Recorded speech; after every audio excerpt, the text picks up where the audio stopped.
Welcome back. അപ്പോൾ എന്തൊക്കെയാ എല്ലാവരുടെയും വിശേഷങ്ങൾ? സുഖമായിട്ടിരിക്കുന്നു എല്ലാവരും? നമ്മളിവിടെ സുഖമായിട്ടിരിക്കുന്നു, അൽഹംദുലില്ലാ. അപ്പോൾ നോമ്പൊക്കെ ഇങ്ങനെ പോകുന്നു എല്ലാവർക്കും. അപ്പോൾ ഇന്ന് ഞാൻ വന്നിട്ടുള്ളത് ഒരു കുഞ്ഞു അത്താഴം വ്ളോഗും കൊണ്ടാണ് കേട്ടോ. കുറേ ദിവസമായി ഞാൻ അങ്ങനെ വിചാരിക്കുന്നു വ്ളോഗൊക്കെ ഷെയർ ചെയ്യണമെന്ന്, പക്ഷെ ഒട്ടും സമയം കിട്ടാറില്ല വീഡിയോസ് ഒന്നും എടുക്കാൻ. സമയം ഇതങ്ങനെ ഓടിപ്പോകലാണ് നോമ്പിന്. അറിയാമല്ലോ, നമുക്ക് നോമ്പിന് പ്രത്യേകിച്ച് ഇബാദത്തുകളെ കുറിച്ച് കൂടുതൽ സമയം നമുക്ക് കൊടുക്കണം. അപ്പോൾ ഭക്ഷണം ഉണ്ടാക്കലും അതുപോലെ വീട്ടിലെ പണികളും പിന്നെ ഇബാദത്തുകളും പിന്നെ മക്കളെ നോക്കലും എല്ലാം കൂടിയായിട്ട് ഒന്നിനും നേരം കിട്ടാറില്ല. ഉറങ്ങാനുള്ള സമയമൊന്നും അധികം ഉണ്ടാവില്ല. മിക്ക വീടുകളിലും അങ്ങനെ തന്നെ ആയിരിക്കും. ചെറിയ മക്കളുടെ വീട്ടിലാണെങ്കിൽ പിന്നെ പറയും വേണ്ട. നമ്മളിപ്പം എന്തായാലും ഫുഡ് ഉണ്ടാക്കാണ്ടിരിക്കാൻ പറ്റില്ലല്ലോ. വീട്ടിലെ ഫുഡ് ഉണ്ടാക്കണം, അതുപോലെ മക്കൾക്ക് സ്പെഷ്യലായിട്ട് വേറെ എന്തെങ്കിലും വേണ്ടി വരും, പിന്നെ നമുക്ക് വ്ളോഗിനായിട്ട് വേറെ എന്തെങ്കിലും വേണ്ടി വരും. അപ്പോൾ അങ്ങനെയായിട്ട് ഫുൾ ബിസിയാണ് കേട്ടോ. അപ്പോൾ ഞാൻ രാത്രിയിലാണ് ഈ അത്താഴം വ്ളോഗ് എടുക്കുന്നത്. എല്ലാവരും ഉറക്കത്തിലാണ്. മക്കളൊക്കെ കുറച്ചൊക്കെ കളിച്ച് പിന്നെ ഉറങ്ങിയിട്ടുണ്ട് എല്ലാവരും. ഇനിയിപ്പം എനിക്ക് ഉറങ്ങാൻ സമയം കിട്ടിയിട്ടില്ല കേട്ടോ. ഞാനിപ്പോൾ നോമ്പായിട്ട് ആകെ 1-2 ദിവസം മാത്രമേ ഉള്ളൂ ഒന്ന് രാത്രി ഉറങ്ങിയിട്ട്. ബാക്കി മുഴുവനും അത്താഴം കഴിച്ച് കഴിഞ്ഞ ശേഷമാണ്, സുബഹിക്ക് ശേഷമാണ് ഉറങ്ങാറ് കേട്ടോ. അപ്പം ഇന്നിപ്പോൾ അത്താഴത്തിന് ഉണ്ടാക്കുന്നത് തലേ ദിവസത്തെ ഫ്രൈഡ് റൈസും ചിക്കൻ ഗ്രില്ല് ചെയ്തും ഉണ്ടായിരുന്നു. കുറച്ച് മാത്രമേ ബാക്കിയുള്ളൂ. അപ്പോൾ ഇക്കാക്ക് ഇപ്പോൾ എന്തായാലും കഞ്ഞി അങ്ങനെയുള്ള വെള്ളം പോലത്തൊക്കെയാണ് കഴിക്കുന്നത് അത്താഴത്തിന്. അപ്പം ഇന്ന് ജീരക കഞ്ഞി ഉണ്ടാക്കാമെന്ന് വിചാരിച്ചു. ചില ദിവസങ്ങൾ നമ്മൾ ചോറ് കഴിക്കും, ചോറാകുമ്പോൾ ചില ദിവസം എല്ലാവർക്കും ഒരേപോലെ ആയിരിക്കും. അപ്പോൾ ഇന്ന് ജീരക കഞ്ഞിയും പിന്നെ ചിരങ്ങ താളിച്ചതുമാണ്. അപ്പം മക്കളാണെങ്കിൽ കഞ്ഞി കുടിക്കില്ല. അപ്പോൾ കുറച്ച് ചോറ് ബാക്കിയുണ്ടായിരുന്നു. ചോറുണ്ട്, ഫ്രൈഡ് റൈസ് ഉണ്ട്. അപ്പോൾ ചോറിലൊട്ടും എടുക്കാമല്ലോ നമുക്ക് ഈ ചിരങ്ങ താളിച്ചത്. എല്ലാവരും പറയും രാത്രിയിൽ നമുക്ക് അത്താഴത്തിന് ചിരങ്ങ താളിച്ചത് അങ്ങനെ താളിപ്പുകളായിരിക്കും ഇഷ്ടമെന്ന്. പക്ഷേ നമ്മൾ ഉറങ്ങാണ്ടിരിക്കുമ്പം തീർച്ചയായിട്ടും നമുക്ക് താളിപ്പ് ഇഷ്ടാവില്ല. എന്താ പറയുക, നല്ല വല്ല കറികളൊക്കെ ഉണ്ടെങ്കിൽ നന്നാവും എന്നൊക്കെ വിചാരിക്കും കേട്ടോ. ഉറങ്ങി എണീക്കുമ്പോഴേക്കും ആ താളിപ്പൊക്കെ ഇഷ്ടം എല്ലാവർക്കും.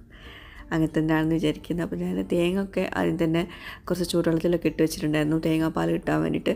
അപ്പോൾ ഞാൻ കുറച്ച് ഒരു 2-3 ടീസ്പൂൺ തേങ്ങ ചിരവിയതും പിന്നെ 2 ചെറിയ ഉള്ളി, പിന്നെ ജീരക കഞ്ഞിലോട്ടുള്ള കേട്ടോ അത്.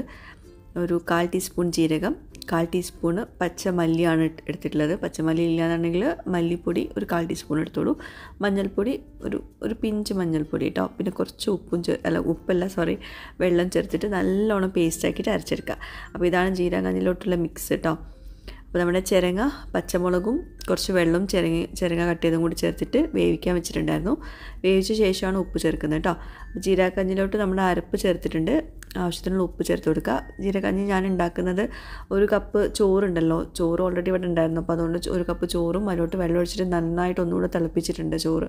അതിന് ശേഷമാണ് ഈ അരപ്പ് ചേർത്ത് കൊടുക്കുന്നത്. അപ്പോൾ നമ്മുടെ ചിരങ്ങ താളിപ്പിലോട്ട് കട്ടിയുള്ള തേങ്ങാപ്പാൽ ചേർക്കുന്നുണ്ട്. അപ്പം തേങ്ങാപ്പാൽ ചേർത്തിട്ട് ചിരങ്ങ താളിച്ചത് തിളയ്ക്കാൻ പാടില്ല കേട്ടോ. പിന്നെ അത് കടുക് പൊട്ടിക്കാറുണ്ട്. ഞാൻ പിന്നെ കടുകൊന്നും പൊട്ടിക്കാൻ നിന്നിട്ടില്ല, അങ്ങനെ തന്നെയാണ് സെർവ് ചെയ്യുകയാണ്. കാരണം നമ്മൾക്കല്ലേ ശരിക്കും പോലെ എടുക്കുകയാണെങ്കിൽ ഇത് കടുക് പൊട്ടിക്കാറുണ്ട് കേട്ടോ. അപ്പോൾ ഇതൊന്ന് ചൂടാക്കി എടുത്താൽ മതി. തേങ്ങാപ്പാൽ ചേർത്തിട്ട് തിളപ്പിക്കാൻ പാടില്ല, അപ്പോൾ പിരിഞ്ഞു പോകും കേട്ടോ. അപ്പോൾ നമ്മുടെ ജീരകഞ്ഞി റെഡി ആയിട്ടുണ്ട്. ജീരകഞ്ഞി ഇതുപോലെ നെയ്യിൽ ഒന്ന് വറവിടാണ്ടാവും, ചെറിയ ഉള്ളി ഒക്കെ ചേർത്തിട്ട്. അപ്പോൾ ഞാൻ അതും ചെയ്യുന്നില്ല, കാരണം നമുക്ക് കുടിക്കാനാകുമ്പോൾ പിന്നെ അങ്ങനെയൊന്നും ആവശ്യമില്ല എന്ന് വിചാരിച്ചു. ഏതായാലും കുറേ പണികളുണ്ടായിരുന്നു, അപ്പോൾ കുറച്ച് മടിയുണ്ട് കേട്ടോ. പിന്നെ തലേ ദിവസത്തെ ഗ്രിൽഡ് ചിക്കൻ ഉണ്ടായിരുന്നു. അപ്പോൾ അത് ചെറിയ കഷ്ണങ്ങളാക്കിയിട്ട് വെളിച്ചെണ്ണയ്ക്ക് കുറച്ച് ഒരു തക്കാളി കഷ്ണങ്ങളാക്കിയതും പിന്നെ കുറച്ച് ചിക്കൻ മസാലപ്പൊടിയും ഈ ചിക്കൻ ഗ്രില്ല് ചെയ്തതും ആവശ്യത്തിന് ഉപ്പും ചേർത്തിട്ട് ഒന്നങ്ങോട്ട് ഫ്രൈ ആക്കി എടുക്കുകയാണ്. അപ്പോൾ ഇത് ഫ്രൈഡ് റൈസിലോട്ടും സൈഡ് ഡിഷ് ആക്കാം, ചോറിലോട്ടും സൈഡ് ഡിഷ് ആക്കാം, അങ്ങനെ വിചാരിച്ചിട്ട് കേട്ടോ. പിന്നെ എനിക്ക് ഇങ്ങനത്തെ പരിപാടികളൊന്നും ഇഷ്ടമില്ല. ഞാൻ ഓവർനൈറ്റ് ഓട്സാണ് കൂടുതലും കുടിക്കാറ്. അല്ലെങ്കിൽ ഇന്നിപ്പം മക്കൾക്കൊക്കെ ഇത് വേണമെന്ന് പറഞ്ഞു, എന്തെങ്കിലും മധുരമുള്ളത് വേണമെന്ന് പറഞ്ഞു. ഇക്കാക്കും ഇഷ്ടമാണിത്. അപ്പം മൈസൂർ പഴം ഉണ്ടല്ലോ, അതും ശർക്കര കൂടി നന്നായിട്ട് ഉടച്ചെടുക്കുക. ഒരു നുള്ളു ഉപ്പും കൂടി ചേർത്തിട്ടുണ്ട്. ഒന്ന് കുത്തി ഉടച്ചു കൊടുക്കുക. ഇത് നമ്മൾ പാല് പിഴിഞ്ഞതെന്ന് പറയും ഇതിന് കേട്ടോ. അപ്പോൾ നന്നായിട്ട് ഉടച്ചെടുത്ത ശേഷം അതിനോട്ട് നല്ല കട്ടിയുള്ള തേങ്ങാപ്പാൽ ചേർക്കുക, അത്രയേ ഉള്ളൂ. പിന്നെ വേണമെങ്കിൽ സെർവ് ചെയ്യാൻ നേരം കുറച്ച് അവിൽ കൂടി ചേർത്തിട്ട് സെർവ് ചെയ്യാം. പക്ഷേ പാല് പിഴിഞ്ഞതിലോട്ട് നമ്മൾ ഇത്രയേ ചേർക്കാറുള്ളൂ. പിന്നെ ചെറിയ ഉള്ളി വേണമെങ്കിൽ ചേർത്ത് കൊടുക്കാം. എനിക്ക് ഭയങ്കര ഇഷ്ടമാണ്, പക്ഷേ ഇവിടെ മക്കൾക്കും ഇക്കാക്കൊന്നും ഇഷ്ടമല്ല, അപ്പോൾ അതുകൊണ്ട് ഞാൻ ചേർത്തിട്ടില്ല. അപ്പോൾ കുറച്ച് മാത്രമേ ഉണ്ടാക്കിയിട്ടുള്ളൂ, ജസ്റ്റ് ഒരു മധുരത്തിനായിട്ട് മാത്രം കേട്ടോ. അപ്പം പാല് പിഴിഞ്ഞത്, പിന്നെ അവലൊരു പാത്രത്തിൽ വെച്ചിട്ടുണ്ട്. പിന്നെ എല്ലാവർക്കും ചെറിയ ചെറിയ ബൗളാണ് എടുത്തിട്ടുള്ളത്. കാരണം ഈ ഉറങ്ങി എണീക്കുന്ന സമയത്ത് മക്കളൊന്നും ഒട്ടും കഴിക്കില്ല. ഞാൻ കിടക്കാൻ നേരം ഒരു 12 മണിക്കൊക്കെ അവർക്ക് നന്നായിട്ട് ഫുഡ് കൊടുക്കും. അപ്പോൾ ഇതാ ഇന്ന് റോസും നോമ്പ് നോക്കുന്നുണ്ട്. റോസിന് ഇപ്പോൾ കണ്ടിന്യൂസ് ആയിട്ട് കുറച്ച് ദിവസം നോമ്പ് നോക്കുന്നുണ്ട്, കുഴപ്പമില്ലാണ്ട് പോകുന്നുണ്ട്. വീട്ടിൽ തന്നെയല്ലേ, സ്കൂളൊന്നും ഇല്ലല്ലോ. അപ്പം അത്താഴത്തിനൊക്കെ വേഗം എണീക്കും കേട്ടോ.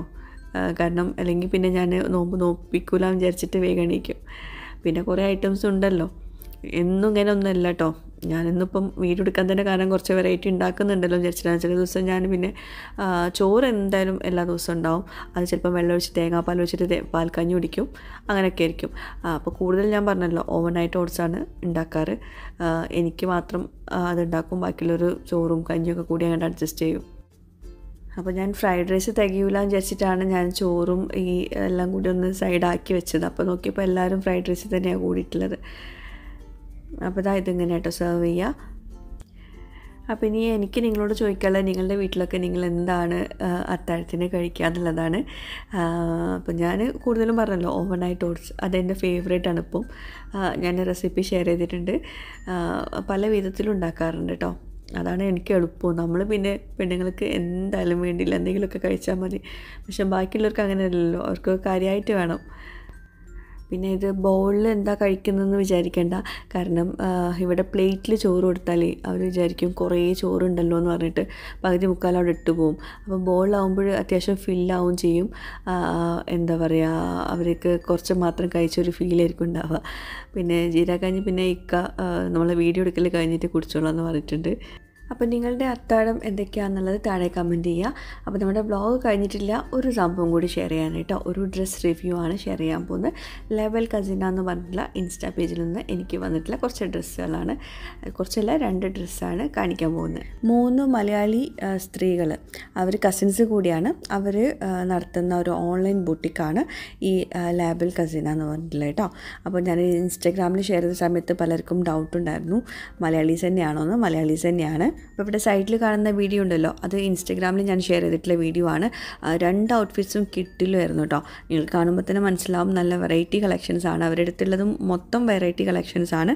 കാഷ്വൽ വെയേഴ്സ് ഉണ്ട്, പാർട്ടി വെയേഴ്സ് ഉണ്ട്, അജ്രക് കളക്ഷൻസ് ഉണ്ട്, അതുപോലെ തന്നെ ചുരിദാർ മെറ്റീരിയൽസ് ഉണ്ട്, അതുപോലത്തെ കളക്ഷൻസ്, ഫോർമൽ കളക്ഷൻസും എല്ലാതും ഉണ്ട് കേട്ടോ. അപ്പോൾ ഇത് ഇപ്പോൾ ഈ 2 കളക്ഷൻസും ഫോർമൽ കളക്ഷൻസിൽ വരുന്നതാണ്. പിന്നെ ഒരു കാര്യം പ്രത്യേകം ശ്രദ്ധിക്കുക, ഓൾ ഓവർ UAE ആണ് ഡെലിവറി ഉള്ളത് കേട്ടോ. അതുപോലെ തന്നെ ഈ കാണുന്നത് കൊറിയൻ സിൽക്കിൽ വരുന്ന ഔട്ട്ഫിറ്റാണ്. പിന്നെ ആ ഒരു പിങ്ക് ഉണ്ടല്ലോ, അത് പ്യോർ ക്രേപ്പിൽ വരുന്നതാണ്. പിന്നെ കൂടാണ്ട് ഈദ് ഓഫേഴ്സും വരുന്നുണ്ട്. ആ ഓഫേഴ്സ് മിസ്സാക്കണ്ട. ബൈ 2 get 1 ഫ്രീ ഓഫറാണ്. അത് കാഷ്വൽ കളക്ഷനിലാണ് വരുന്നത്. പിന്നെ കാഷ്വൽ കളക്ഷൻസിൻ്റെ പ്രൈസൊക്കെ 110 ദിറംസിൻ്റെ ബിലോ ആണ് വരുന്നത് കേട്ടോ. അപ്പം കാഷ്വൽ കളക്ഷൻസും ഒരുപാടുണ്ട്. ഇപ്പോൾ ഈ കാണിക്കുന്നത് ഫോർമൽ കളക്ഷൻസ് ആണ്. അതുപോലെ തന്നെ 15% ഓഫ് വരുന്നുണ്ട്. അവരുടെ വെബ്സൈറ്റ് ത്രൂ നിങ്ങൾ പർച്ചേസ് ചെയ്യുകയാണെങ്കിൽ ഐഷ50 എന്ന് പറഞ്ഞിട്ടുള്ള കോഡ് യൂസ് ചെയ്തിട്ട് നിങ്ങൾക്ക് 15% ഓഫ് കിട്ടുന്നുണ്ട്. അതൊക്കെ ഞാൻ ഡിസ്ക്രിപ്ഷൻ ബോക്സിൽ ഡീറ്റെയിൽസ് കൊടുക്കാം കേട്ടോ. അപ്പോൾ എന്തായാലും ഇതുപോലത്തെ ഡ്രസ് കളക്ഷൻ, ഒരുപാട് വെറൈറ്റി കളക്ഷൻ നിങ്ങൾ അവരുടെ വെബ്സൈറ്റ് നോക്കിയാൽ മനസ്സിലാകും. അതുപോലെ തന്നെ അവരുടെ ഇൻസ്റ്റഗ്രാം പേജും ചെക്ക് ചെയ്ത് നോക്കാം, കുറേ കളക്ഷൻസ് ഉണ്ട്. അപ്പോൾ എന്തായാലും നിങ്ങൾ ഈ ഇതിനൊക്കെ കുറച്ച് വെറൈറ്റി കളക്ഷൻസ് വാങ്ങിക്കാൻ താല്പര്യമുള്ളവർ എന്തായാലും ഒന്ന് ചെക്ക് ചെയ്ത് നോക്കാം കേട്ടോ. അപ്പോൾ വെബ്സൈറ്റ് എടുക്കുന്ന ജസ്റ്റ് ഒന്ന് ഞാൻ കാണിച്ചു തരാം കേട്ടോ. www.labelcasina.com. അപ്പോൾ ഇതാണ് അവരുടെ വെബ്സൈറ്റ് കേട്ടോ. അപ്പം അത് ഓപ്പൺ ചെയ്താൽ തന്നെ ഫസ്റ്റ് സ്ക്രീനിൽ വരുന്നത് ഇങ്ങനെയൊക്കെയാണ്. അപ്പം ഒരുപാട് വെറൈറ്റി കളക്ഷൻസ് കാണാൻ പറ്റും. അപ്പം അതിൽ നിന്ന് നിങ്ങൾക്ക് ഏതാണോ റേറ്റും കൊടുത്തിട്ടുണ്ടാവും. അപ്പം ഏതാ വേണ്ടതെന്നുള്ളത് ചൂസ് ചെയ്യുക. അപ്പം എൻ്റെ കോഡ് യൂസ് ചെയ്യാൻ വിട്ടുപോകണ്ട, ഐഷ15 കോഡ് യൂസ് ചെയ്യുക. എന്നിട്ട് നിങ്ങൾ 15% ഡിസ്കൗണ്ട് എടുക്കുക. ഓക്കെ, ഇനി വെബ്സൈറ്റ് ത്രൂവും അതുപോലെ തന്നെ ഇൻസ്റ്റഗ്രാം ത്രൂവും നിങ്ങൾക്ക് വാങ്ങിക്കാൻ ബുദ്ധിമുട്ടാണെങ്കിൽ ഞാൻ വാട്സപ്പ് നമ്പറും താഴെ കൊടുക്കാം, അതിലും നിങ്ങൾക്ക് കോൺടാക്റ്റ് ചെയ്യാം. അപ്പോൾ എന്തായാലും ട്രൈ ചെയ്യുക, ഫീഡ്ബാക്ക്സ് അറിയിക്കുക. ഇന്നത്തെ വീഡിയോ എല്ലാവർക്കും ഇഷ്ടമായിരുന്നെന്ന് വിശ്വസിക്കുന്നു. ഇഷ്ടമായെങ്കിലും ഇല്ലെങ്കിലും നിങ്ങളുടെ ഫീഡ്ബാക്ക്സ് എഴുതി അറിയിക്കുക. പുതിയൊരു വീഡിയോയുമായിട്ടോ വ്ളോഗുമായിട്ടൊക്കെ വരുന്നവരേക്കും ബൈ, താങ്ക് യു.